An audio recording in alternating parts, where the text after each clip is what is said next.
You'd be hard-pressed to find a creator more revered by his fans than Filthy Frank. George Miller, better known by the assortment of characters he created and featured on his YouTube channel, is the owner of TV Filthy Frank, as well as the channels Too Damn Filthy and Disaster Music. He actually began uploading videos on the Disaster Music channel, where he would post a number of edgy and outlandish skits, full of dark humor and yelling. Yeah, they keep saying something about screaming. I don't know who's screaming here? No one's screaming here. Don't take this as a major dig at the guy, but I think we'd be lying if we said some of his stuff wasn't at least a little bit dated. He started uploading his videos onto YouTube when he was in high school, making weird skits with his friends where he would broadcast his unique brand of humor to the world. However, despite accumulating a few 100,000 subscribers and a very loyal audience, on August 15th of 2014, he decided to move his channel from the original Filthy Frank channel to a new one, titled Filthy Frank TV, and rename the original to Disaster Music. This was because, according to him, the channel had accumulated too many community guideline strikes and copyright claims for it to be viable to make money anymore. But this is why. You see, this channel's been around for so long and it's under no kind of protection. So over the years, naturally a channel like this has taken many hits. A lot of community strikes, mostly about the content, a lot of copyright. But anyways, this channel's received so many blows that it can barely stand on its own feet anymore. It's just so diseased and weak. It makes me sad! So, he funneled all of his fans to the newer channel, where he had already begun making videos for some time, and from then on would post the majority of his content there, rapidly gaining his audience back and continuing to post new videos to his growing fan base. Anyways, point is, videos like Types of People on the Internet, Weeaboos, and Loser Reads Hate Comments would become infamous around this time, racking up millions of views and building a community of people around his content. It may be a little hard for people who weren't watching his videos around that time to understand just how popular he was, but he was a bona fide YouTube celebrity at this point in time. He was one of the most popular people on this website, and definitely one of the most respected, all while having a sense of humor born directly out of a dead rat. Literally. You find real gems like this, you know, this is a dead rat. Take a look at its face, you can tell it really had a horrible death. We got the softest rat babies here in best part of town. We're gonna roll them up into more of like a churro.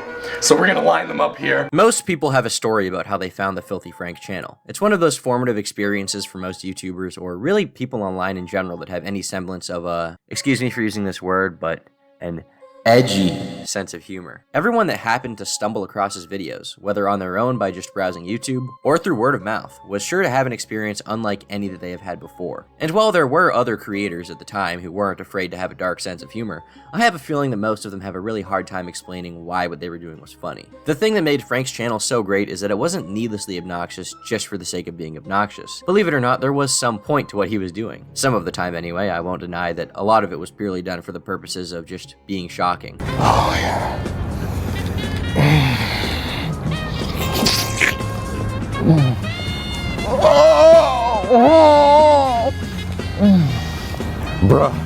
Bruh, you want some? No. Yeah.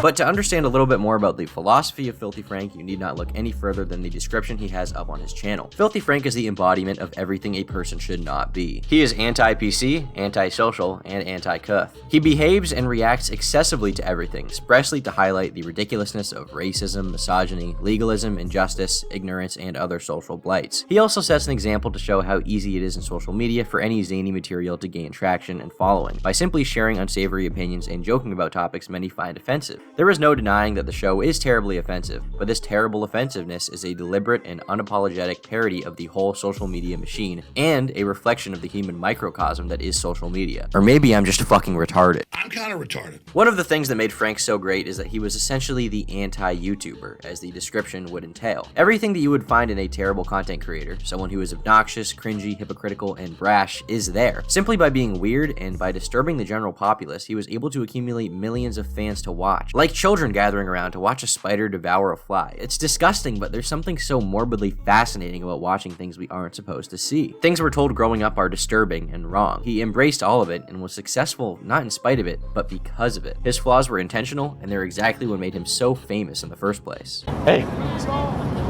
take him off. I'm vegan. Okay. Did you hear me? I said I'm vegan. No, I heard you. Jeez, I'm vegan. I'm vegan! Everything he was doing was basically to satirize the stereotype of an edgy guy on the internet, screaming at people on the street, hating entire groups of people based off of very shallow stereotypes, doing so-called prank videos where he would just disturb innocent people trying to go about their day. Excuse me, what's your name?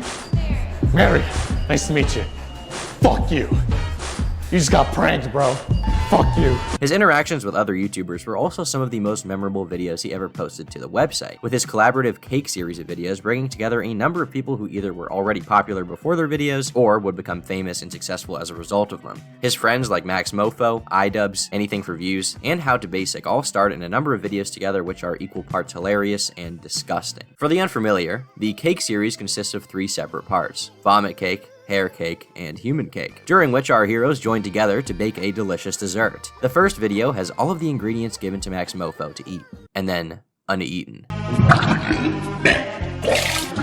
And baked. Oh, no fucking way. What the fuck is that? The second video features much of the same, as well as iDubbbz's full head of hair after he is tragically diagnosed with cancer, being inserted directly into the cake. You have a talent! Yeah, boy.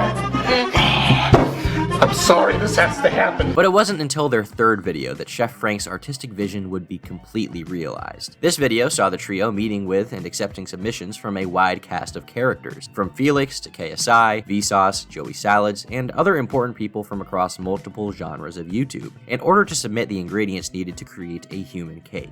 It is 22 minutes and 7 seconds of some of the most disgusting content ever posted online, and God is it glorious.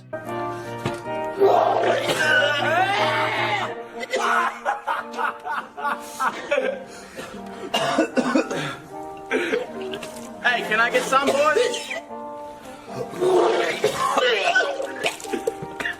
Apart from pure shock value and lampooning mean people online on a daily basis, part of the appeal to Frank's channel was the videos that didn't involve a heavy plot or amount of skits. Instead, they play as a take on YouTube vlogs and go to make fun of various trends that more family-friendly people would take part in. Videos like his high school survival guide, Just Girly Things, and the Gentleman's Guide all played on stereotypical YouTube video types by flipping them directly on their heads. Those are the basic cheating methods that I had in high school, and the joke's on me, cause I didn't learn anything. Content like I hate Facebook and I hate furries went after certain subcategories of other internet users to mock them. This no doubt contributed to some of the negative impressions that surround these groups to this day. Oh, hey Frank, what's up? How you doing? Here's the gun. What? Here's the doctor's note. Just fucking do it. It's What time. the fuck? You gonna put this on No, me? you gotta fucking kill me. The doctor. I'll say roll it. The doctor roll it. Just fucking kill me. Just do it. Just fucking kill me. Just do it. Do it. I'm not a pussy. I'm not a pussy. I'm not a pussy. Frank defined a generation of viewers while getting 10 times the views that anything on daytime TV would receive, with minimal production value and very basic editing. It's not funded by a TV studio or produced by a team of professionals. There's no fancy effects. In fact, most of the time the effects are intentionally bad. It's one of those things that you look at and say, wow, this is so easy. I could do that. Why are they so popular? But no one else was, and no one has managed to live up to his videos since then. It was no secret on Frank's channel that he was interested in producing music. He had made a few songs on his channel at that point, and even the name of his original channel was in reference to some kind of musical project. However, his vision to be an actual artist in this way wouldn't be realized until the 4th of January 2017, when Pink Season was released.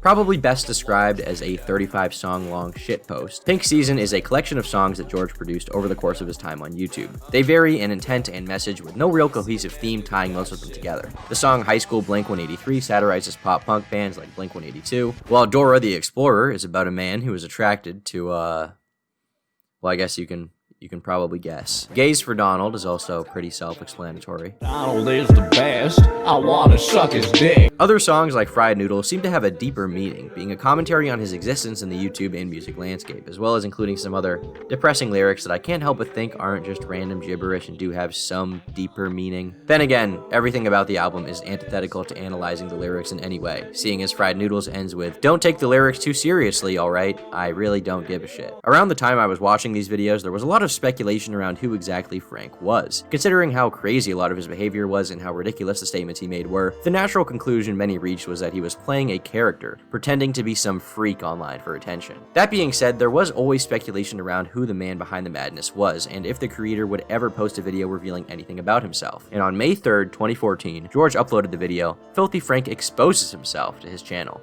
during which he talked in a very casual manner about some of the struggles of being a creator in his position and the hindrances that come along with playing the various characters that he did on the show, including some very serious health problems he had developed. So I'm gonna be straight up with you guys. I have not been well the last couple months. Long story short, I was born with this, but I was recently diagnosed with a brain condition that ironically gives me seizures. This 12-minute long video gave the audience their first insight into who he was as a character, and delivered a video without any irony or playing some insane character. He was just being genuine with the people who had been watching him for so long. During George's video addressing the mental health and personal feelings towards the show, he also said this. You want me to quit? Is that what it is? No, of course not. I never want you guys to quit. I'm just saying, especially you, you might want to take it easy a bit. Well, unfortunately for longtime viewers of the channel, 3 years later, that's exactly what would happen.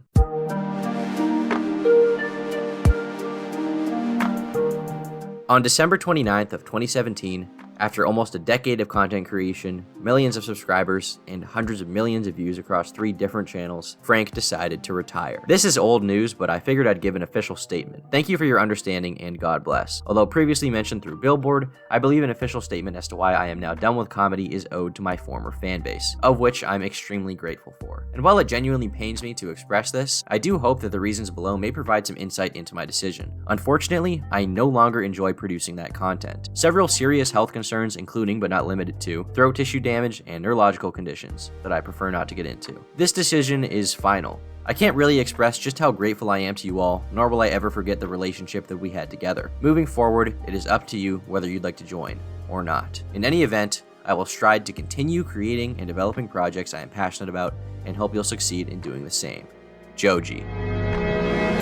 This didn't come as a surprise to most viewers, as uploads onto the Frank channel had been slowing down over the past year, and it had been 6 months since a proper Frank video was uploaded at all. But it was still disappointing nonetheless to see one of the people that the community looked up to the most move on to other pastures, even if to Frank they were going to be much, much greener. To an extent, you have to respect his move to change his career focus and try something new. As he said himself, he was no longer having fun making videos, and his passion had moved from YouTube to making music. He had already been laying the foundations of spending his time in music with the Pink Season album, showing his pre-established audience that he had talents outside of just making his videos. The book, Francis of the Filth, would be released on September 27th of 2017 as a farewell to the characters and explanation of the intricate lore behind them. And while it was definitely sad to see him go, this ending is much preferable to what has become of other YouTubers he was friends with, who also hit their peak of popularity during this era. Would we really rather him turn into Ethan Klein, a bitter shell of his former self who produces a terrible podcast and spends his time spurging out at Keemstar on Twitter day after day? Or maybe we'd want him to be iDubbbz, someone who stopped making the series that made him so popular in the first place and made a 15-minute video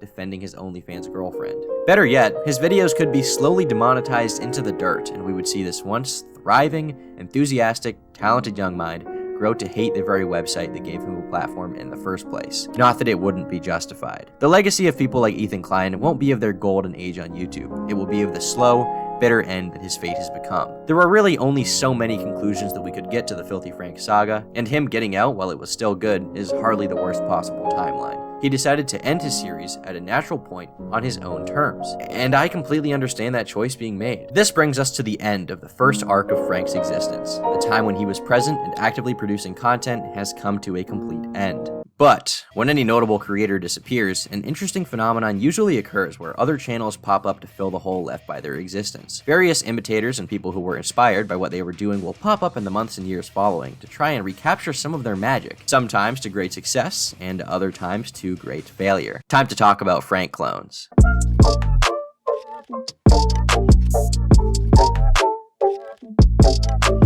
On March 20th of 2019, the video Filthy Frank Reborn was uploaded to the TV Filthy Frank 2 channel on YouTube. Unlike the name would imply, and you may assume upon a first glance, this channel is not owned by Joji himself, and instead is run by the man behind a much smaller channel by the name of EJM. And while his own personal channel has under 5,000 subscribers, his Frank Reborn project would explode in early 2019, accumulating a pretty notable 300,000 subscribers. His videos are meant to serve as a continuation of the Frank lore, picking up right where Francis of the Filth left off.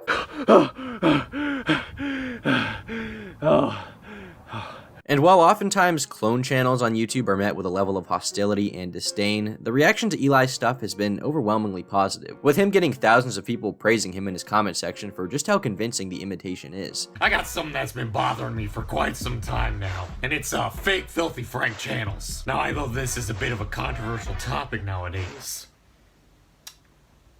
Couldn't tell you why. You know, I've been browsing the YouTubes and come across a couple of motherfuckers that think they can pull off what I've been trying to do. Obviously, this is not the same guy as Joji, and he'll never be able to look exactly like the same person, but the basic greasy, disheveled appearance is there, and he manages to do a very good job of matching the facial expressions that Frank did. The voice is pretty spot on as well, to the point that I expect him to start having some of these same health problems. If I had heard this voice alone, without the video on top of it, I could have easily mistaken him for the real guy. He gets an A for esophageal cancer. No, I mean, I got all the evidence I need. You are homosexual. Another thing he does pretty well is his own take on Frank pretending to be other people, as well as making pretty much whatever video he wants through the lens of the Frank character. More recently, he did a completely serious criticism of Joji's new album while also maintaining some of the original humor that would have been in a Too Damn Filthy video. The Sailor. This album is very formulaic sounding. Having heard the direction that The Sailor went, I was worried that Nectar would do the same thing, and that 88 would try to push this new,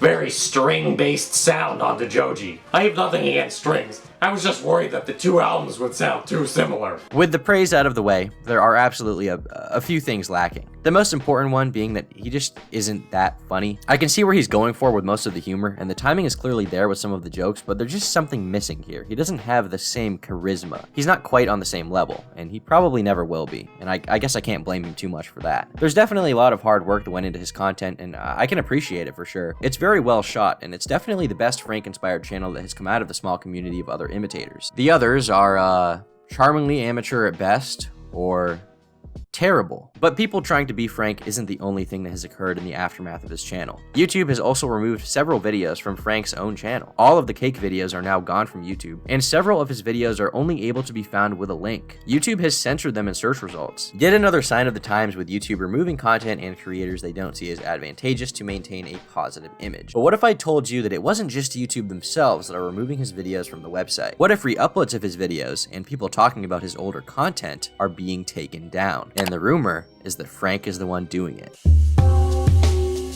The Gamer from Mars is a relatively popular internet culture channel here on YouTube, run by a man named Art, with more than 800,000 subscribers and plenty of videos breaking 1 million views. He's also someone who I made a video about a long time ago, that we don't talk about, and full disclosure, I work with him on his own videos on a consistent basis. One of the things that Art is most well known for doing on his channel is taking a look at videos from creators that have been lost to time, either because YouTube decided to take them down, or the creator in question decided to remove them for personal reasons or due to backlash, among other possible factors. In 2019, Art posted a video titled The Missing Filthy Frank Videos Internet Mysteries, where he gave a summary of all of the videos Frank had removed from his channel, along with why the videos were no longer available. But rather than discussing the future of his content today, I'd rather go over the deleted videos of his past. In an ironic turn of events, this video on Gamer from Mars' channel was taken down, but not by YouTube themselves. Instead, by the network associated with the Filthy Frank channel, Scale Lab. Multi-channel networks like Scale Lab are basically talent agencies that have direct contacts to YouTube, and for a cut of their channel ad revenue, people like Frank will have a much easier time getting issues resolved with YouTube, whether it be for a guideline strike or copyright or something else. This isn't out of the ordinary for a YouTuber. Plenty of other popular people like iDubbbz, PewDiePie, and Markiplier are all part of networks. However, what is out of the ordinary is for a YouTuber to be removing videos through their network that they don't want seen, or for the network to be acting in a way that the creator doesn't want them to. This was not the only video that Art had removed from his channel. He has had 2 videos completely blocked worldwide by the network and 1 copyright claimed, meaning that all of the revenue will go to them. All in regards to Frank, and all videos that are still down. The first of the 3 types of videos removed is in a category I like to call George out of character, which is pretty self-explanatory. There was a time when he started to make some videos where he was just himself rather than playing an over-the-top character. Many people didn't like the fact that they could actually see him acting normally.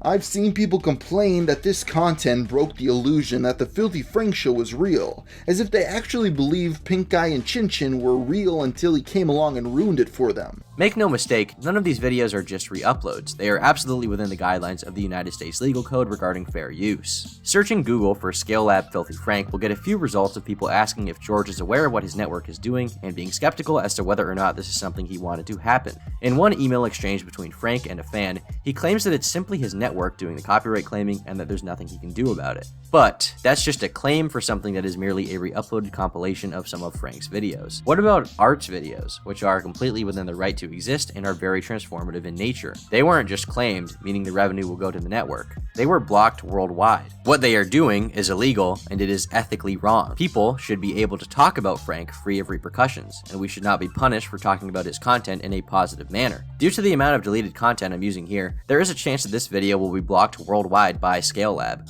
or that they will try to claim all of the revenue from it. And while I can't blame Frank personally for this because according to him, he has no involvement with what they're doing, I can blame his network for their very shady practices and evidently going against his wishes. It's unfortunate that this has to tarnish his reputation in any way or even be a footnote in it. Gamer from Mars has attempted to reach out to Scale Lab through a contact he had with the company to see if he could get it resolved. After a few follow-ups, the contact stopped responding entirely. He has been ignored by them ever since. I also tried reaching out to Frank, George, Joji, whatever you would prefer to call him, to see if he had any more insight on the situation, but I assume he no longer uses this email because as of now I have gotten no response from him.